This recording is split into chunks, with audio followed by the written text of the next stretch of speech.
It's time for the all-inclusive recap episode.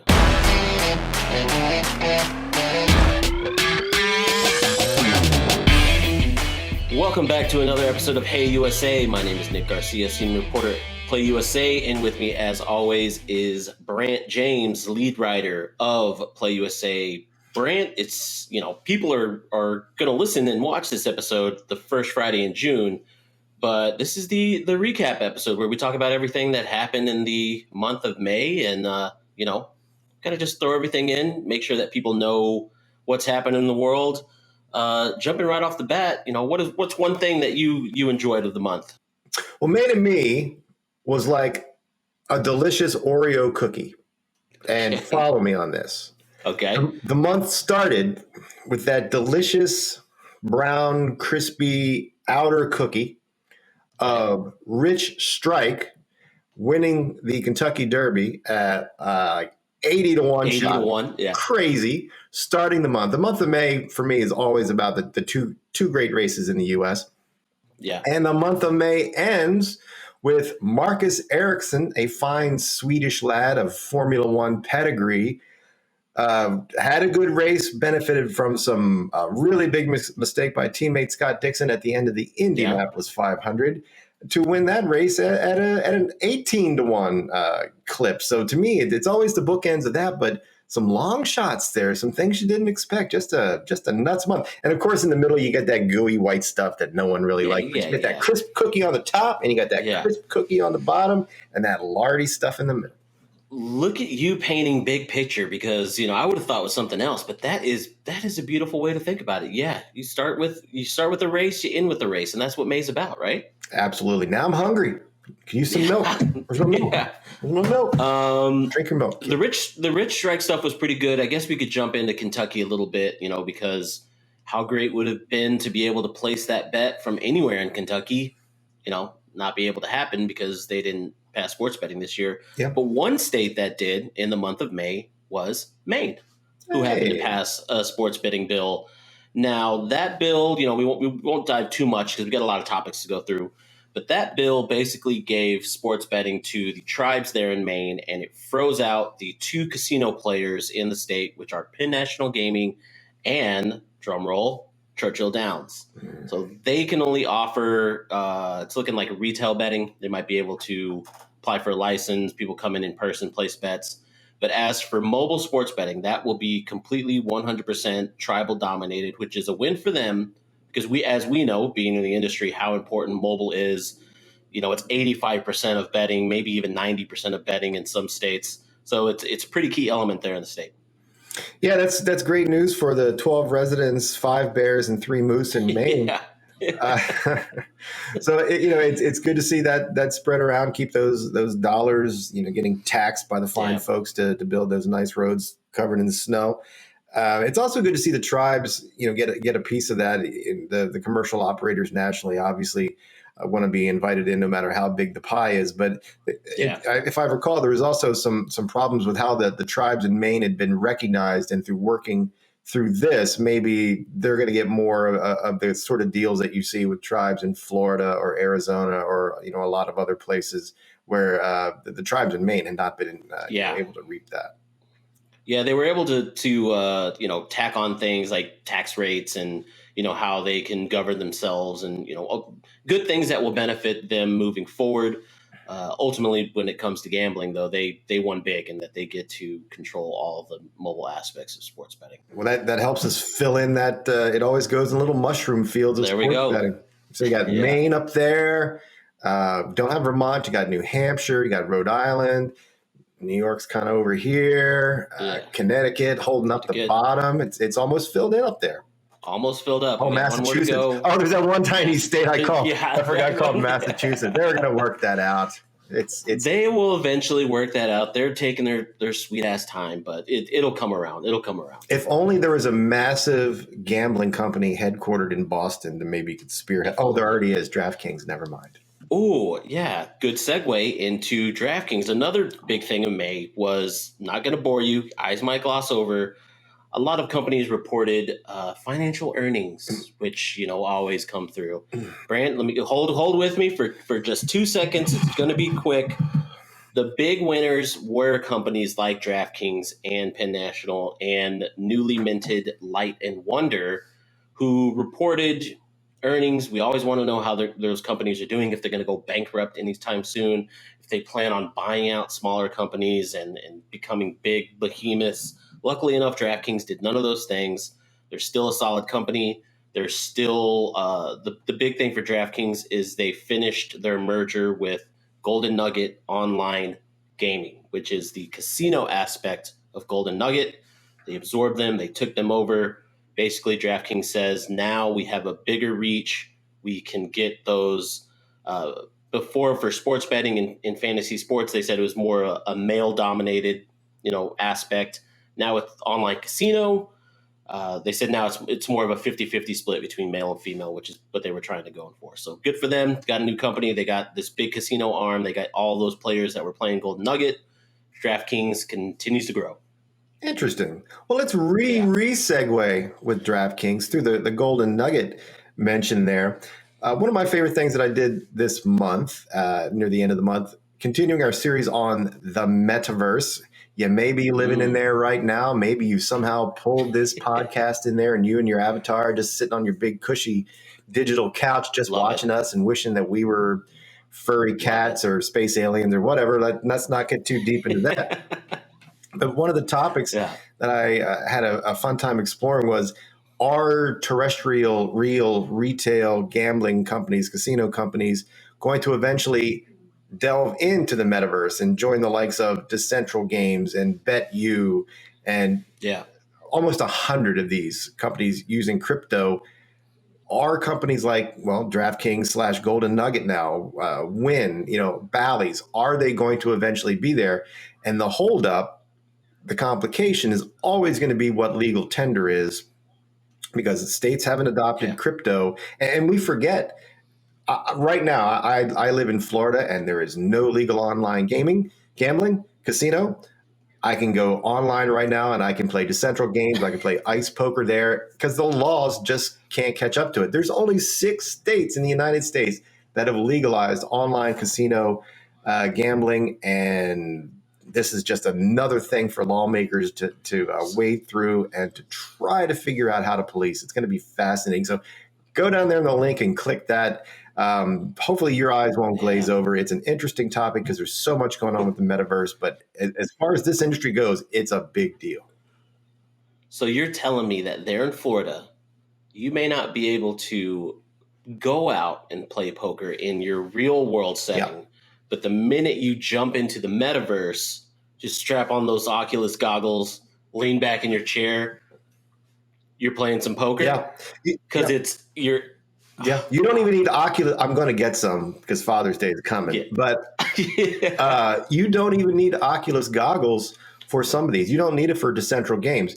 It's still really clunky looking. Like, imagine like Castle Wolfenstein, turn of the other century games. It's clunky. It's the visuals we put up with because it's a nascent technology. It's probably going to get better. But it's just a new thing. But yes, I can. All you got to do is you got to get a MetaMask wallet, which is it's an encrypted wallet where you take some of your real dollars on a credit card and you buy some of these virtual dollars. Almost every one of these casinos and these metaverses has their own legal tender.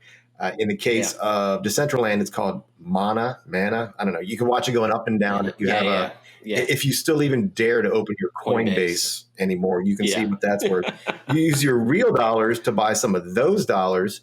And in the case of these games, they reward you for wins with NFTs. And that brings into a whole nother realm of securities and exchange commission investigations. Those are going on in a couple of states. It is complicated. It's going to take a long time to catch up. But right now, my MetaMask in there, I can play poker. I can go Atari. Atari has a crypto casino in Decentraland. Atari. That is nuts. They're not playing Pong there anymore, man. It's not tank battle. There's a lot going on. So the question is, and in Nevada last week, there was a huge public meeting about whether casinos were going to be allowed to offer this. Some just don't want to because they do business in China. in Macau, and China has said no. They banned crypto a couple of years ago, so they're not going. These companies, the big ones that deal there, are not going to anger China because that's bad for business. It's busy. It's complicated. Stick with this. Read the series. There's a lot going on in there. As Brant said, we'll have links in the description for all these stories. Good segue again. I mean, I feel like we're just clicking on all cylinders right now. You mentioned one company, Ballys, however you want to say it. They won the license in Chicago to operate the city casino. They beat out Rush Street Gaming. I mean, it's like going into Tom Brady's old house in New England and beating him there to go to the Super Bowl. Bally's did that. They beat Rush Street Gaming. They beat out Hard Rock. They will now be the operator of the Chicago casino. They're saying it'll open around 2024. They're in the middle of trying to get a license right now to open a temporary casino. So that's within maybe the next year, maybe 6 months. You know, they'll have a temporary casino down by the river. People can start betting there, but the actual structure itself, 2024, 1.5, almost $2 billion project. So big win for Ballys. Big win for them. I'm sorry, when you said down by the river, I thought of Chris Farley. I totally lost track of what you were saying. I know you did. I know you did. It did. It's interesting, and it's probably, it has to be frustrating for gamblers in these destinations we talk about because it takes so long for this stuff to launch. Maine's going to be a bit. I mean, you follow that way closer than I do. You would know. Ohio, very heavily anticipated sports betting market, said this week that it's going to be January 1st. They're going to lose all those ridiculous, hopeful, sentimental Cincinnati Bengals dollars, and they're probably going to lose Buckeyes playoff dollars for the football team. I know you do what you can. You write laws. You want the regulations to stick. You want them to be good. But my goodness, this stuff takes forever. And now with the Chicago down by the river, they could just put it in a van down by the river and they could open it up quicker. We're gonna segue real quick to a off gambling topic, but I heard this hot take on another podcast that I listened this morning. Brant, I just I want this to stew a little bit. Maybe we'll talk about it on another pod. But they said, would the Bengals Super Bowl run had been different if you swap Joe Burrow and Mac Jones?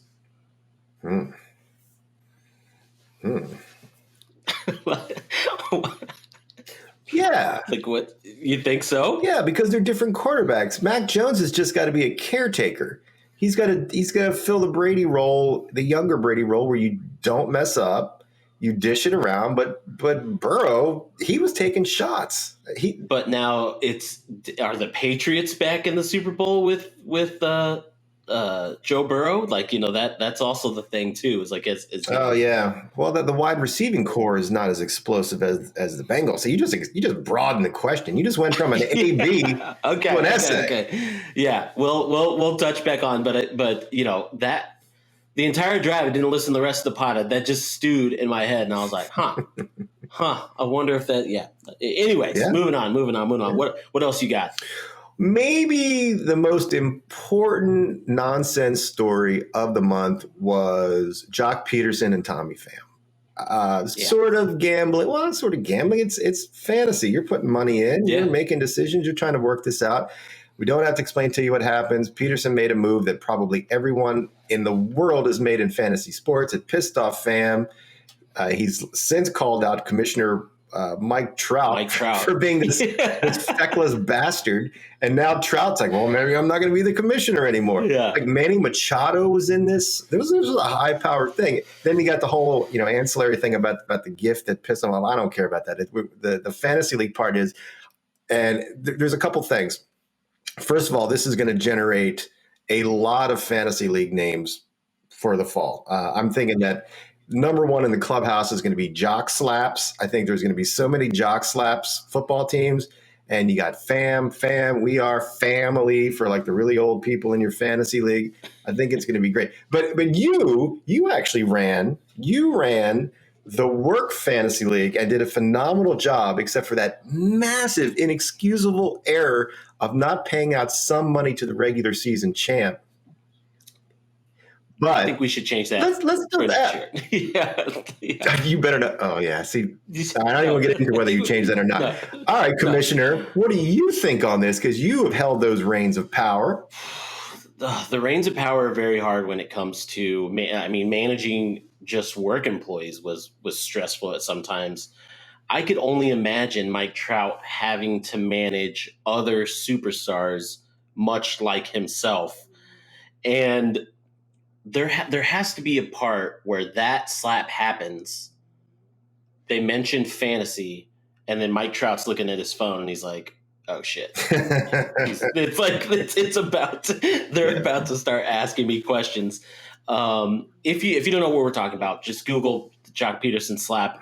He gives like a 3-minute answer on ESPN about what's happening. He's like showing his phone and text messages, and it's just weird, But I would say, being a commissioner, if I wouldn't do it again, I would be Mike Trout and be like, I'm going to pass this on to somebody. If it's getting to this point, these guys are superstars. The eyes are on them all the time. That recording of the video was 300 feet away. Like, who's recording that? Yeah.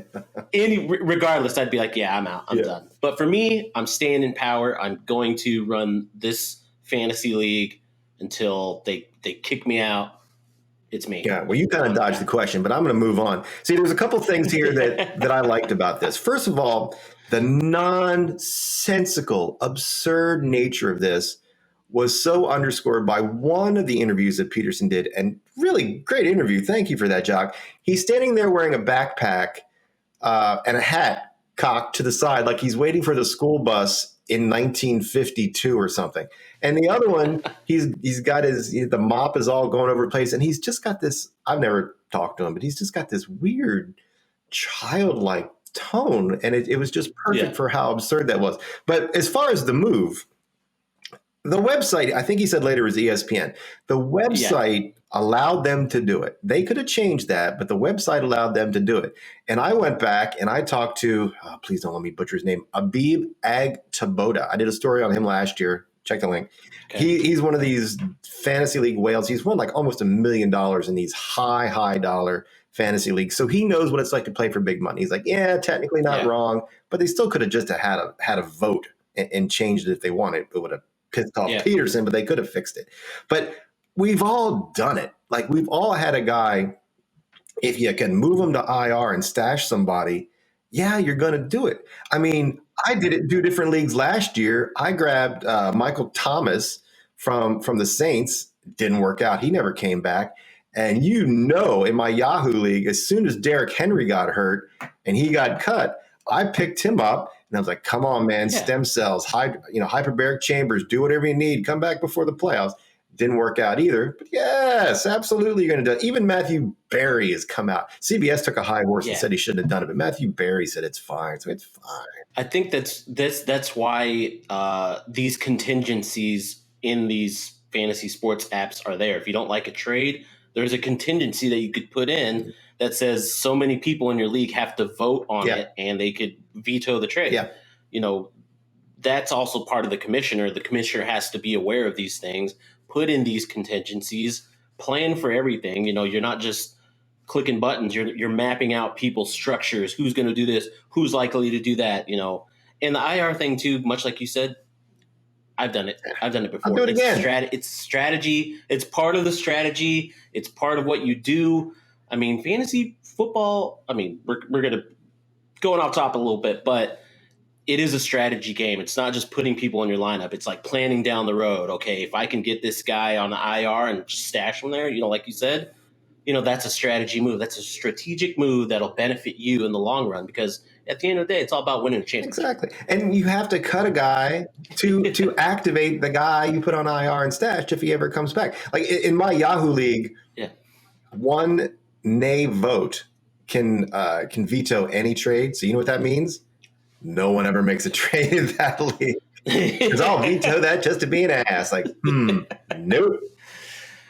I would say that's our take on fantasy football. That's us. Team Jock. You'll be hearing more from that later on this season. Yeah, Team Jock.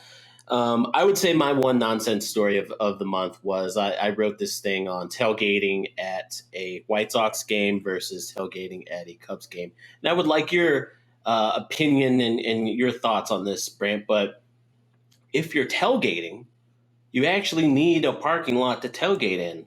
True or false? I mean, it's in the name, tailgating. Seems inherent. It seems like it's in the DNA of the whole practice. That story's check it out in the link below. But basically, my thoughts are White Sox games give you that old tailgating feel. You're depressed, you're sad, your team's losing, you're in the parking lot, you're grilling some meats, you got some beers, you're playing some bags. It just gives you that feel, much like at a Bears game or a football game. You have that fun. Whereas when you go up north to Wrigley Field, it seems like everything is new and fresh. It's a bar crawl. It's, the new hot brewery. It's the new pop-up bar or something like that. Everyone's, walking in the middle of the streets like they just won the World Series. It's just complete fun chaos up there. Whereas down here, you're actually getting the experience of a tailgate in a sea of cars in a parking lot. And to me, that's kind of what it's about. I don't think I've ever actually tailgated before a baseball game. It's just not. No, I've never done that. Football. Yeah. I mean, go to a bar before a baseball game, but I should do that. I just don't do that. I mean, I'm an Orioles fan. You could do that there. Certainly, there's plenty of room at Tropicana Field. If I chose to go down, I could set up a campsite. Do it. Yeah. It's fun, but I would say that was the one story I wrote. But for me, that was my May. That was my May. What about you? That and like the only other story that I think maybe to touch on, just in case folks have that extra $100,000 laying around. I think they're still selling Magic City highlight ownership, for those teams for the upcoming season. Yeah. So if you got the urge to Jerry Jones it, hang out, befriend some highlight players, and then get the team back as soon as the season's over. Whew, I don't know. Yeah. Go get yourself a highlight team. We're trying to bring highlight back. We are. We're trying. One team at a time. One at a time. Before we go, let's touch on, one thing, gaming or not gaming, that you're looking forward to in the month of June. What do you got on your radar? This is a rather silly one because I come up with rather silly answers sometimes, but I am really interested to see the national handle, the interest in the NHL playoffs, because as always happens when my team is out, I sort of pout a little bit and I take a round off. But these current rounds are really entertaining. I loved watching Edmonton and Calgary. I really enjoyed watching Edmonton and Colorado. It's basically like the All-Star game. Swish, swish, swish, back and forth. Yeah. Because I don't live in a state with legal sports betting, I was actually using Better Edge, peer-to-peer gambling exchange. And the other night I thought I'd suckered some people up. I had bet the over at 14.5 in the second half, or 14 in the second half. I'm like, come on, take it. Yeah. Someone's going to take it. And luckily they didn't, because that ended at 14. But the Lightning and the Rangers are back and forth. I'm actually interested to see if this is generating a large betting handle, especially in New York.